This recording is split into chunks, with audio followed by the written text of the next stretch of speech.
Good morning. তো তোমাদের ওখানে কেমন বৃষ্টি হচ্ছে গো? তো আমাদের এখানে মহারাষ্ট্রে তো প্রচুর বৃষ্টি হয়েছে কালকের থেকে, সারাটা দিন সারা রাত বৃষ্টি। তো তারপরে দেখো বাড়িঘরের ভীষণ খারাপ অবস্থা। তারপর দেখলাম যে এই গাছপালাগুলো বাড়ির সামনে এই যে ফুল গাছ দুটো আছে, এগুলো ভীষণ পরিমাণে ঝাপটালু হয়ে গেছিলো।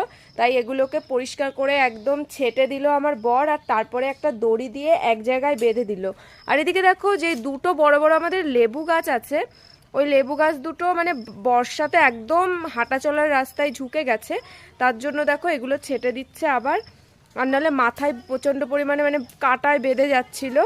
বাড়িটা দেখেছো কি অবস্থা, বৃষ্টিতে ফুল গাছগুলো সব এদিকে ওইদিকে নুয়ে গেছে। আর এইদিকে দেখো ছোট ছোট কিছু ফুল গাছ ছিল নয়নতারা, সেগুলো মানে লাগিয়ে দিয়েছে আবার।